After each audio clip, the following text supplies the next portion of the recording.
जैन समाजाने अल्पसंख्याक दर्जा सोडावा. मंत्री मंगल प्रभात लोढांच्या वक्तव्याने महाराष्ट्राच्या राजकारणात मोठा भूकंप झाला आहे. सविस्तर सांगतो. मित्रांनो, महाराष्ट्राचे राजकारण सध्या अत्यंत संवेदनशील आणि गतिमान वळणावर आहे. रोज नवनवीन राजकीय खेळ्या आणि विधाने राज्याचं तापमान वाढवत असतात. यातच आता राज्याचे कॅबिनेट मंत्री मंगल प्रभात लोढा यांनी एका अत्यंत नाजूक आणि महत्त्वाच्या विषयाला हात घातला आहे, ज्यामुळे केवळ राजकीय वर्तुळातच नाही तर संपूर्ण समाज माध्यमांवर आणि धार्मिक पातळीवर एक मोठा वाद उभा राहिला आहे. लोढा यांनी थेट जैन समुदायाला आवाहन केले आहे की त्यांनी आपला अल्पसंख्याक म्हणजेच मायनॉरिटी दर्जा सोडून द्यावा आणि हिंदू म्हणून मुख्य प्रवाहात सामील व्हावे. या एका विधानाने एका बाजूला हिंदुत्व आणि एकत्रीकरणाच्या राजकारणाला हवा दिली आहे, तर दुसऱ्या बाजूला जैन समाजामध्ये संतापाची लाट उसळली आहे.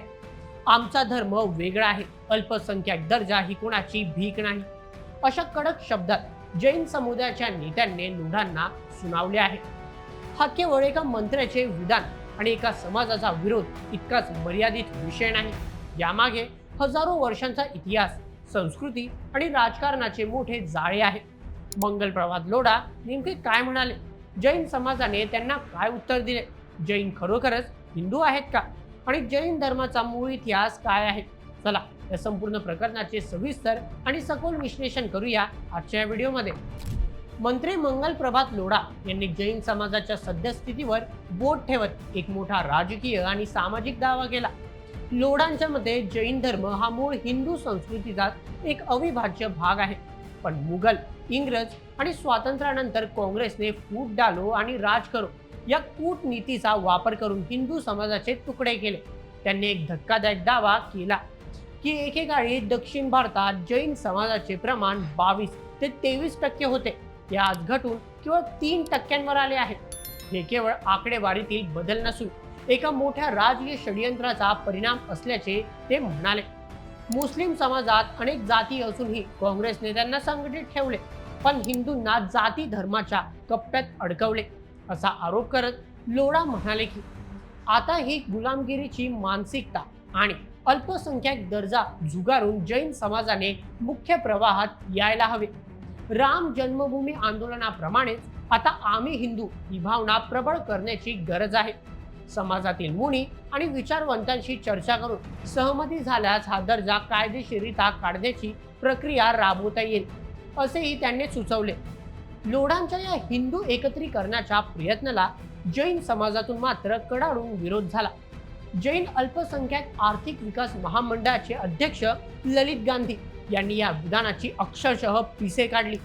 ललित गांधी यांनी स्पष्ट केले की लोढांनी समाजातील कोणालाही विश्वासात न घेता हे विधान केले आहे. हे विधान एकतर त्यांच्या अज्ञानातून आले आहे किंवा हे एका ठरवून आखलेल्या राजकीय अजेंड्याचा भाग आहे.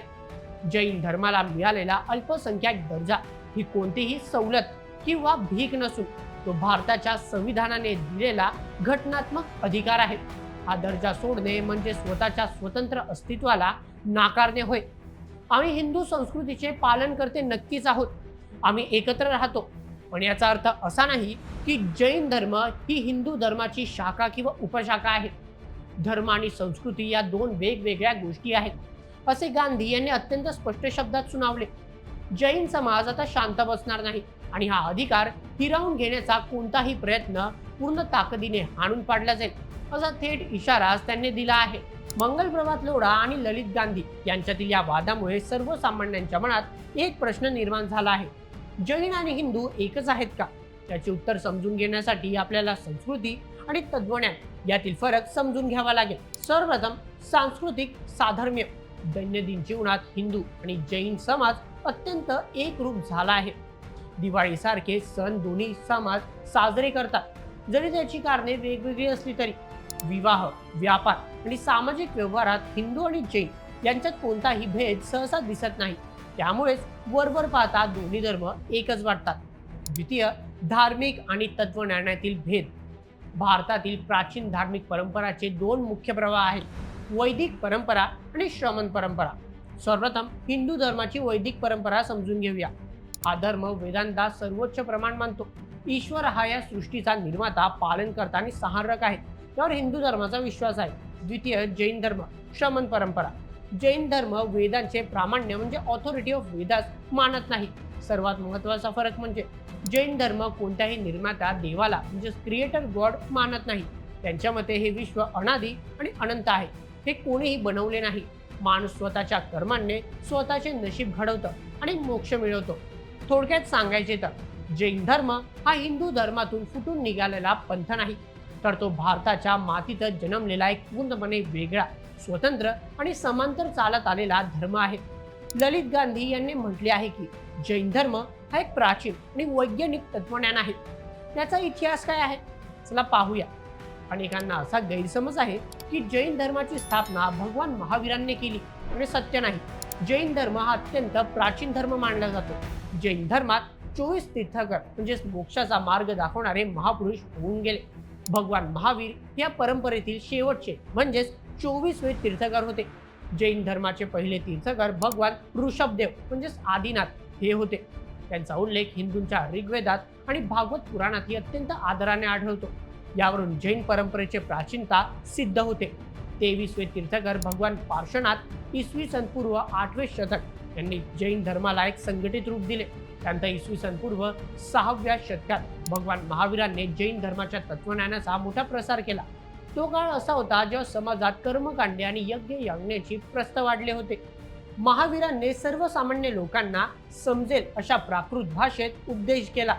जैन धर्माचे 3 प्रमुख आधारस्तंभ आहेत. सर्वप्रथम अहिंसा म्हणजेच नॉन व्हायलेन्स. जगातील कोणत्याही धर्माने अहिंसेवर इतका जोर दिला नसेल जितका जैन धर्माने दिला आहे. केवळ शारीरिक नव्हे तर विचारांनीही कोणाला इजा न पोहोचवणे. द्वितीय, अनेकांतवाद म्हणजेच मल्टी साइडनेस. सत्य हे एकाच बाजूने पाहता येत नाही. प्रत्येकाचा दृष्टिकोन वेगळा असू शकतो आणि दुसऱ्याच्या विचारांचाही आदर करणे म्हणजे सहिष्णुता. तृतीय, अपरिग्रह म्हणजेच नॉन अटॅचमेंट. गरजेपेक्षा जास्त संपत्ती किंवा वस्तूंचा मोह न ठेवणे. मंगल प्रभात लोढा यांची विधाने स्पष्टपणे सध्याच्या हिंदू ध्रुवीकरणाच्या म्हणजेच हिंदू कॉन्सोलिडेशन राजकारणाचा एक भाग असल्याचे राजकीय विश्लेषकांचे मत आहे. सर्व समाजांना एका छत्राखाली आणून राजकीय ताकद वाढवण्याचा हा एक प्रयत्न असू शकतो. मात्र भारताचे संविधान प्रत्येक धर्माला आपले वेगळे अस्तित्व आणि संस्कृती जपण्याचा अधिकार देते. अल्पसंख्याक दर्जा हा केवळ आर्थिक फायद्यासाठी नसून तो स्वतःच्या भाषिक, सांस्कृतिक आणि धार्मिक ओळखीच्या सुरक्षेसाठी असतो. जैन समाजाला 2014 मध्ये राष्ट्रीय पातळीवर अल्पसंख्याक दर्जा मिळाला आहे. ललित गांधींनी दिलेला इशारा स्पष्ट करतो की जैन समाज आपली स्वतंत्र ओळख पुसून टाकण्याचा कोणत्याही राजकीय अजेंड्याला बळी पडणार नाही. आता या वादावर राज्य सरकार काय भूमिका घेते? मंत्री लोढा आपल्या विधानावर ठाम राहतात की माघार घेतात? आणि आगामी काळात या विधानाचे पडसाद काय उमटतात हे पाहणे रंजक ठरेल. संपूर्ण प्रकरणावर तुमचे काय मत? तुम्हाला काय वाटतं? जैन समाज हा हिंदू आहे की नाही? तुमचे मत आम्हाला कमेंटमध्ये नक्की सांगा आणि अशाच व्हिडिओसाठी सबस्क्राईब करा बोल एमएच आपल्या यूट्यूब चॅनलला. धन्यवाद.